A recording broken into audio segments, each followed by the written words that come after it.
हरियाणा की हर अपडेट के लिए बेल आइकन दबाएं और सब्सक्राइब करें STV हरियाणा न्यूज। और चलिए रुक कर लेते हैं आपका जिला आपकी खबर की ओर। और खबर सबसे पहले सोहना से, जहां सोहना से सटे इंडस्ट्रीज एरिया में बनी दत्त मेडिकोस नामक कंपनी लॉकडाउन के दौरान भी ये हवाला देकर चलाई जा रही थी कि ये कंपनी दवाइयां बनाती है, जबकि इस कंपनी में महज बैंडेड बनाए जाते हैं।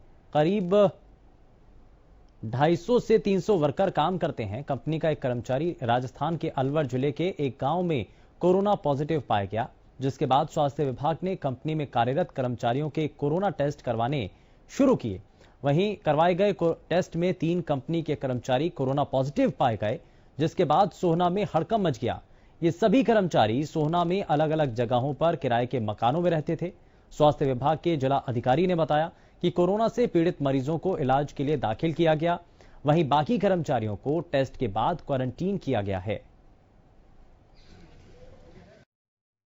इसमें ऐसा था, ये एक जो प्राइमरली जो है राजस्थान का कोई लड़का है, वो अलवर का रहने वाला है। वो यहाँ काम करता था, तो वो वहाँ गया हुआ था राजस्थान में। वहाँ से फिर एक बार इनकी फैक्ट्री में आया। वहाँ से ये सभी लोग, वहाँ 70 के करीब लोग काम करते हैं, कॉन्टैक्ट्स में इसके थे। उनके सभी के हमने सैंपल ले लिए थे और उसमें 70 में से जो है 3 जो इसके प्रैक्टिकली जो फैक्ट्री में काम करते हैं वो पॉजिटिव है। सर कितने लोगों को क्वारंटाइन किया गया अभी तक है? वहाँ सारे क्वारंटाइन है उसमें सोना में। बाकी रेस्ट ऑफ मेंबर जो है इनकी फैक्ट्री में जो काम करते हैं वो वहाँ पे क्वारंटाइन है। 3 जो हमारे जो पॉजिटिव आए हैं वो सिविल हॉस्पिटल में दाखिल है। वहीं सोनीपत में 3 कोरोना पॉजिटिव मामले सामने आए, जिनकी पुष्टि सोनीपत के CMO PK राजौरा ने की। कोरोना से संक्रमित एक शख्स दिल्ली पुलिस का जवान, जो कि हजरत निजामुद्दीन थाने में तैनात था। वहीं दूसरा जीवन नगर का रहने वाला रेहड़ी पर सब्जी विक्रेता है और तीसरा शख्स करनाल का रहने वाला है और गेहूं काटने वाली कंबाइन मशीन पर तैनात था। सभी का सोनीपत के खानपुर PGI में आइसोलेशन वार्ड में इलाज चल रहा है।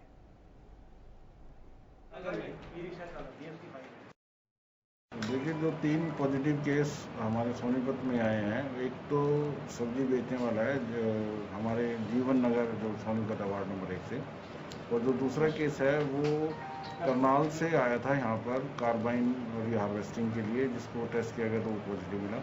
जो तीसरा केस है वो हमारा रसोई गांव से है, वो दिल्ली पुलिस के अंदर कहीं कांस्टेबल है और निजामुद्दीन एरिया का है। सर, ये जमाती थे जो थाना है हजरत निजामुद्दीन, वहाँ पे कांस्टेबल तो नहीं है? लगता है ऐसा उधर ही है।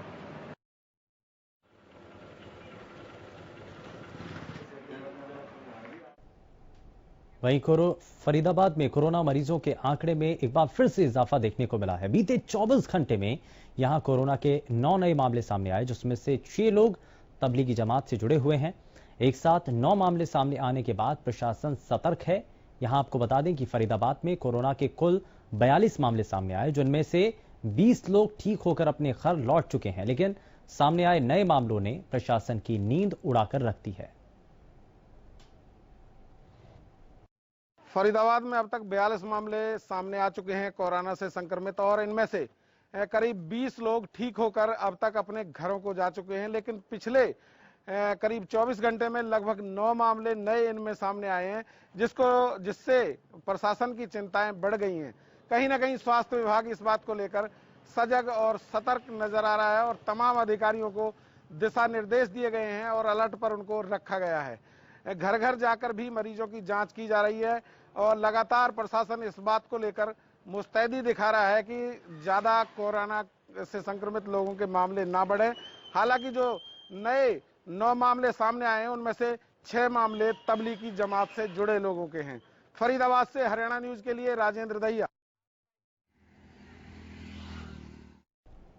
वहीं अंबाला पुलिस ने लॉकडाउन के दौरान अभी तक करीब 80 लाख रुपए का जुर्माना वसूला है।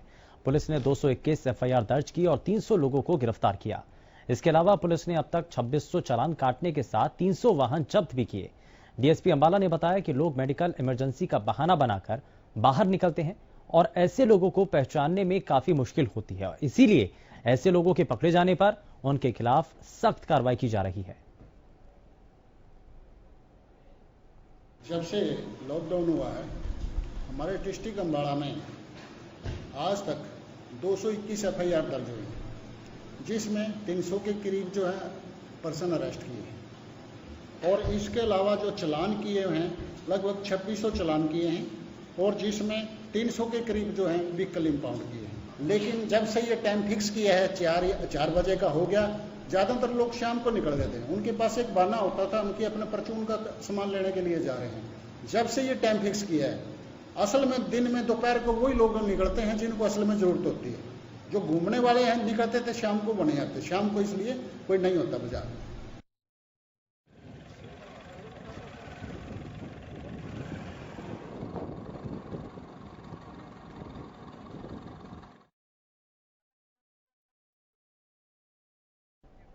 वहीं लॉकडाउन में जरूरतमंदों की मदद के लिए बीजेपी नेता और पहलवान योगेश्वर दत्त आगे आए। गोहाना हलके में योगेश्वर दत्त ने 400 जरूरतमंदों तक राशन के पैकेट पहुंचाए। इसके अलावा योगेश्वर दत्त गोहाना में उन संस्थाओं का भी सहयोग कर रहे हैं जो लोगों की मदद करने में जुटे हैं।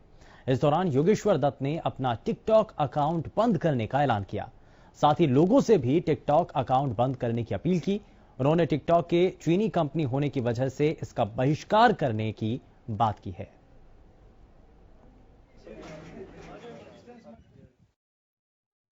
आज लगभग 400 पैकेट और आए हैं। हम टीम में बांटने की टीम, हमारी टीम गांव में जाएगी, जहाँ भी जरूरतमंद वो ये चीज़ सामान देगी।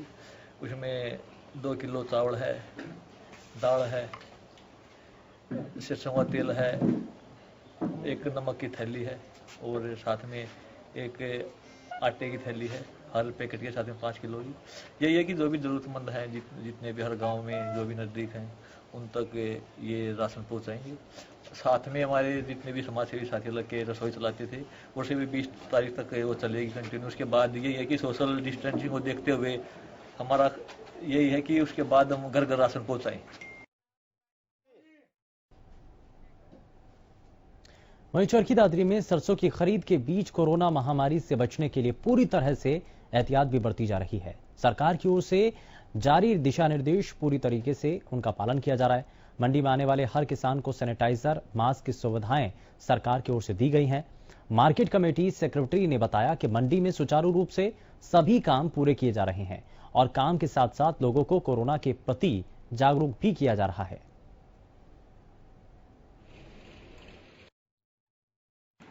हमारी जो 15 तारीख से मस्टर्ड की परचेज शुरू हुई थी, उसके लिए हमने हमारे 14 परचेज सेंटर हैं। एक प्रिंसिपल यार्ड है हमारा चरखी दादरी में। हमने सभी सुविधाएं प्रोवाइड करवा रखी हैं प्रत्येक परचेज सेंटर पे, जिसमें मास्क, सैनिटाइजर, बिजली, पानी की व्यवस्था है और किसानों का हर तरीके से ख्याल रखा जा रहा है। तक हमारे 2800 किसान आए हैं 3 दिन में, गेट पास जारी हुए हैं और 80,000 क्विंटल हमने मस्टर्ड की परचेज की है। बिल्कुल सोशल डिस्टेंसिंग का पूरा ध्यान रखा जा रहा है। प्रशासन की तरफ से हमें पुलिस व्यवस्था प्रोवाइड की गई है, जो कि सोशल डिस्टेंसिंग हम रोजाना 50 किसान सुबह और 50 किसान शाम को बुलाते हैं, तो ज्यादा कोई भीड़ भाड़ वाली बात है नहीं मंडी में। बिल्कुल सोशल डिस्टेंसिंग का पूरी तरीके से पालन किया जा रहा है।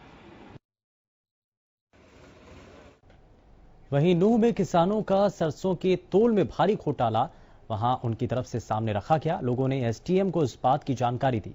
लोगों की ओर से की गई शिकायत के बाद मौके पर पहुंची एसडीएम विशाली शर्मा ने मौके पर पहुंचकर किसानों की शिकायत की जांच की और आरोपी आढ़तियों और इससे संबंधित कर्मचारियों के खिलाफ सख्त कार्रवाई करने का किसानों को आश्वासन दिया।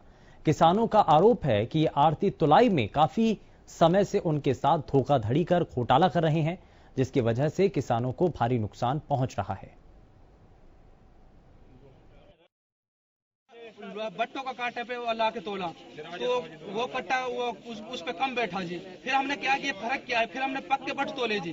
पक्के बटों में 2 किलो का फर्क है जी। एक 47 किलो बैठे और दूसरा 45 किलो। अब वो 47 किलो से भी तोल रहे हैं सिरसू जी, 47 किलो से तोल भी रहे हैं, फिर वो फालतू भी ले रहे हैं। 5 किलो प्रति कट्टा फालतू तो लिए सिरसू, 45 किलो की भर्ती दे रहे हैं हमारे लिए और 50 किलो सिरसू ले रहे हैं हमसे, ये तोल रहे हैं।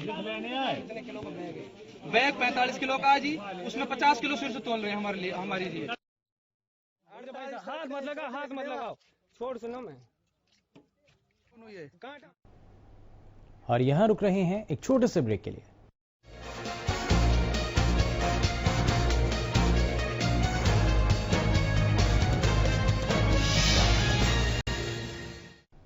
ब्रेक के बाद आप सभी का स्वागत है। सोनीपत स्वास्थ्य विभाग ने अपनी 1 दर्जन से ज्यादा आप ऐसी ही रिपोर्ट क्योंकि देखी हैं और ऐसी रिपोर्ट को देखने के बाद अलग अलग टीमों को गांव में उतार दिया है ताकि बीमार लोग सरकारी अस्पतालों में न आएं। उनका इलाज अब गांव में ही उनके घर पर होगा और वहां पर चौपालों को निर्धारित कर दिया गया।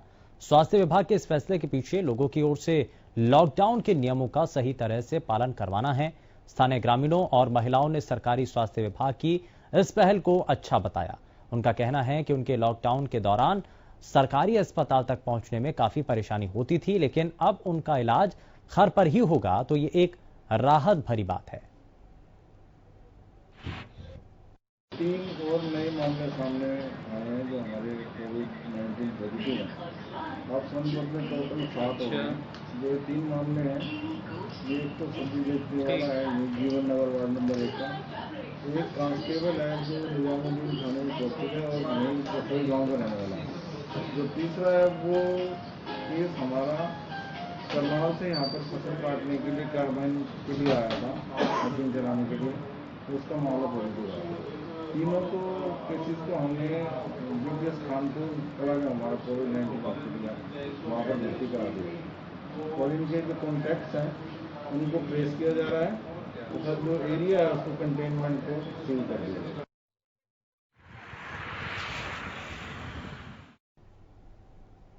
और इस बीच रुक कर रहे हैं बड़ी खबर का। सीएम मनोहर लाल ने हरियाणा न्यूज की संपादक से संवाद किया और एडिटर इन चीफ प्रतिमा दत्ता ने सरकार के प्लान पर सवाल पूछे और साथ ही मुख्यमंत्री ने कहा कि कल से छोटे उद्योग खोलेंगे, यानी कि कल से एक राहत भरी खबर मिलेगी। हॉटस्पॉट में सख्ती बरकरार रहेगी, यह मुख्यमंत्री की तरफ से कहा गया है और कल से हाईवे पर जरूरी सामान की ढुलाई शुरू हो जाएगी। मुख्यमंत्री ने इस बात का भी जिक्र किया। वहीं अर्थव्यवस्था हमारे लिए चिंता का विषय है और इस पर भी फोकस किया जा रहा है। संकट की घड़ी में सभी अपने अपने स्टाफ की सहायता करें, मदद करें। मुख्यमंत्री ने इसका जोर देकर के जिक्र किया। कंपनियों को देखना होगा कि कोई कर्मचारी भूखा ना हो। बच्चों की फीस के लिए स्कूल ज्यादा दबाव ना डालें, सीएम ने यह भी कहा है। तो फीस बाद में लेने का स्कूल प्रावधान करें, मुख्यमंत्री ने इसको लेकर कहा है। साथ ही होम मिनिस्ट्री की गाइडलाइंस के मुताबिक सब कुछ खुलेगा, सीएम ने कहा है। वहीं सीएम मनोहर लाल ने हरियाणा न्यूज की संपादक से संवाद किया और यहां आपको बता दें कि अब इसी तरीके से लगातार हरियाणा न्यूज अलग अलग मुहिम भी चला रहा है और ऐसी मुहिम के जरिए हम अपने हरियाणा वासियों को जागरूक करने की कोशिश कर रहे हैं। देश प्रदेश के लोगों तक ये बात पहुंचाने की कोशिश कर रहे हैं कि कितना जरूरी है। और सीधे एडिटर इन चीफ प्रतिमा दत्ता हमारे साथ सीधे जुड़ चुके हैं, जरा उनका रुख कर लेते हैं क्योंकि सीधे सीधे आज मुख्यमंत्री से संवाद हुआ। क्या क्या बातचीत हुई है, जरा उनसे ही समझ लेते हैं। प्रतिमा जी, बातचीत हुई है और जो संवाद हुआ है किस रूप में हुआ, क्या क्या चीजें रही, मुख्यमंत्री की तरफ से क्या क्या कहा गया? आज एक पहल की गई थी और इसी पहल के तहत तमाम मीडिया संस्थानों के एडिटर से सीएम साहब ने वीडियो कॉन्फ्रेंसिंग के जरिए बातचीत की। उनके सुझाव लिए, पूछा कि क्या क्या वो लोग किस तरीके से मदद भी कर रहे हैं लोगों को समझाने में, जो मीडिया का योगदान है सीएम उसको लगातार समझ भी रहे हैं और मान भी रहे हैं। और बार बार जिस तरीके से सीएम भी प्रेस कॉन्फ्रेंस के जरिए प्रदेश के सामने आ रहे थे, तमाम जो परेशानियां प्रदेशवासियों को थी कोरोना के मद्देनजर, हर बारीकी को खुद हर रोज वीडियो कॉन्फ्रेंसिंग के जरिए आके प्रदेश के सामने रख रहे थे और फ्रंट में लीड करते हुए जैसे सीएम ने लड़ाई लड़ी। आज उसी के मद्देनजर तमाम एडिटर से उनकी बात हुई और उनसे उनके सुझाव भी सीएम ने मांगे। तमाम लोगों ने अपने अपने सुझाव दिए और हरियाणा न्यूज के माध्यम से हमने सीएम साहब से जो सबसे अहम परेशानी इस वक्त की बनी हुई है, चाहे वो मिडिल क्लास हो या फिर पेरेंट्स हो या फिर उद्योग हो, तमाम कंपनीज हो, आज हर कोई अलग अलग स्तर पर अलग अलग परेशानियों से जूझ रहा है। तो मैंने सीएम साहब से साफ तौर पर ये सवाल पूछा कि जो अभिभावक परेशान है, मिडिल क्लास खास तौर पे, क्योंकि उनको अपने बच्चे की फीस स्कूल की देनी ही पड़ेगी, स्कूल लगातार उन पर प्रेशर डाल रहा है। ऐसे में उनके लिए परेशानी ये भी है कि जहाँ पे वो काम करते थे वहाँ से उनको सैलरीज मिली नहीं है, वहाँ से उनको पैसे मिल नहीं रहे हैं। एम्प्लॉयर ये बोल रहा है कि अभी हमारे पास पैसे नहीं है, हम दे नहीं सकते। ऐसे में स्कूलों का भी दबाव और इतनी सेविंग किसी के पास भी नहीं होगी क्योंकि ये पैंडेमिक कितने समय तक चले इसका हमें कोई आइडिया नहीं है। तो ऐसे में मेरा उनसे सुझाव मैंने उन्हें दिया कि कम से कम अगर हम स्कूलों की फीस को माफ करवा सकें 3 महीने तक, तो ये प्रदेश के लोगों के लिए हित भी होगा और कहीं ना कहीं उनको राहत भी मिलेगी, क्योंकि इस वक्त तमाम लोग बेहद परेशान हैं। लेकिन सीएम साहब ने ये कहा कि हम किसी भी स्कूल को इस वक्त मजबूर तो नहीं कर सकते हैं कि आप अपनी फीस मत लीजिए, आप फीस को माफ कर दीजिए, लेकिन इतना जरूर कर सकते हैं कि थोड़ी सी रियायत आप दे दीजिए, आप उनको समय सीमा और बढ़ा दीजिए। अभी आप उनको ये मत कहिए कि आप अभी अपने पैसे दीजिए, अभी आपको तमाम जितनी भी फीस है आपको सबमिट करनी पड़ेगी। सीएम ने कहा कि हम बार बार अपील कर रहे हैं और एक बार फिर से मैं अपील करता हूँ तमाम स्कूल से, तमाम उनके हेड से, कि आप ऐसे लोगों को जो असमर्थ हो रहे हैं अभी पैसे देने के लिए, आप परेशान मत कीजिए, उनको समय दीजिए ताकि वो इन परिस्थितियों में पैसों का अरेंजमेंट कर सके। और पैसे चाहे उनके अगर 3 महीने 5 महीने या 10 महीने में भी जाकर होते हैं तो स्कूल को एक ऐसा प्रावधान करना पड़ेगा कि कम से कम पेरेंट्स तब जाकर अपनी फीस दे सकें। और सीएम ने ये भी आश्वस्त किया मुझे कि कोई भी स्कूल इस देश से बच्चे को स्कूल से नहीं निकाल सकता है कि उसने फीस नहीं भरी है। तो सीएम ने कहा कि साफ तौर पे मैं बार बार ये अपील भी कर रहा हूँ और आपको आश्वस्त करता हूँ कि ऐसा हम होने नहीं देंगे। और दूसरी चिंता जो तमाम कंपनीज की भी है, क्योंकि कंपनीज की अपनी अलग परेशानी है कि हमारे काम धंधे चल नहीं रहे, तो हम एम्प्लॉयज को सैलरीज कहाँ से दें। और बहुत सी कंप्लेंट हमारे पास भी आई थी अलग अलग लोगों द्वारा कि हमारी कंपनी में हमें सैलरी नहीं दी जा रही है, हमें बहुत परेशानी हो रही है, हमारे पास जॉब सिक्योरिटी नहीं है, जॉब सेफ्टी नहीं है।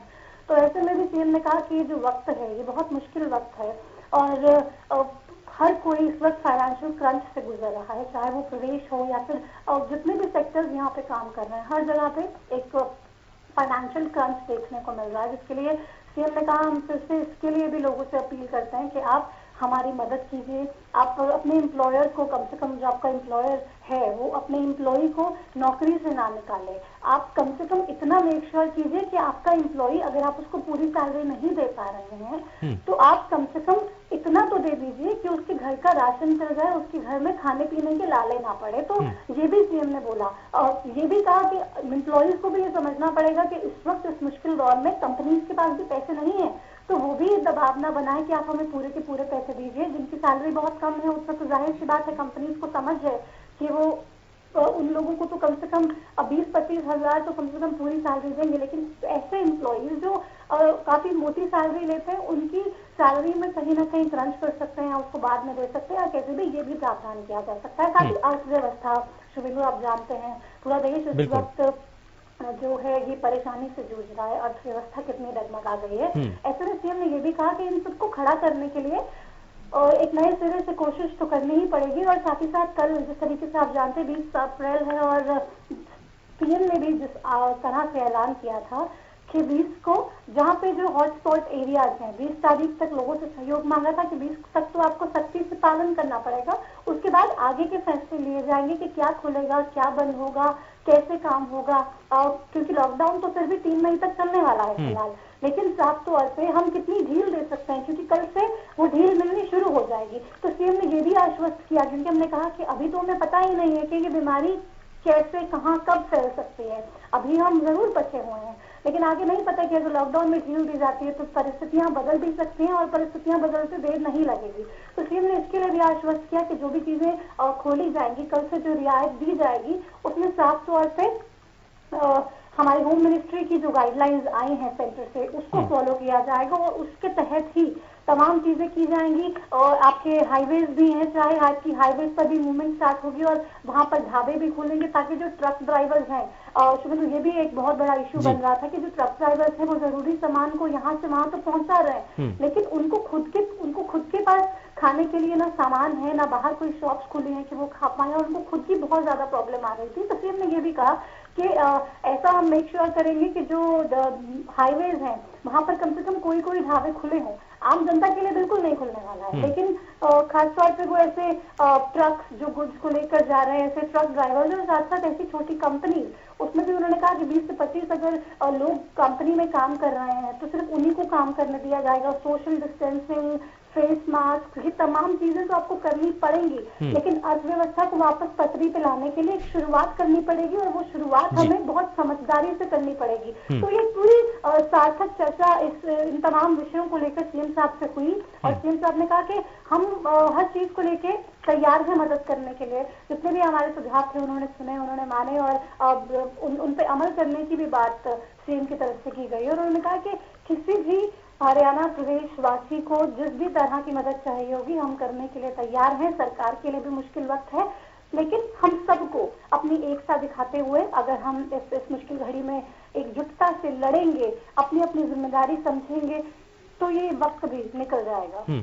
बिल्कुल, ये वक्त निकल जाएगा, ये वक्त गुजर जाएगा, लेकिन छोटे उद्योगों को के शुरू होने का यहाँ पर जिक्र जरूर हो रहा है, और लेकिन सशर्त होगा। बहुत शुक्रिया प्रतिमा जी, आप हमारे साथ जुड़ी और आपने सभी चीजों का साझा किया, क्योंकि मुख्यमंत्री के साथ सीधा जो संवाद हुआ उसमें कई चीजों का जिक्र हुआ, जिसमें छोटे उद्योगों का सबसे महत्वपूर्ण रूप से वहां पर ध्यान रखा गया, जिसका मुख्यमंत्री ने खुद संज्ञान लिया, जिसके बारे में उन्होंने खुद बताया। और साथ ही साथ जो निजी स्कूल हैं उनको लेकर भी मुख्यमंत्री की तरफ से एक अपील की गई है कि ज्यादा से ज्यादा स्कूल जो हैं अपने जो अभिभावक हैं या जो बच्चे उन स्कूलों के अंदर पढ़ते हैं तो उनसे फीस के लिए दबाव फिलहाल ना बनाएं। फिलहाल के लिए बस इतना ही।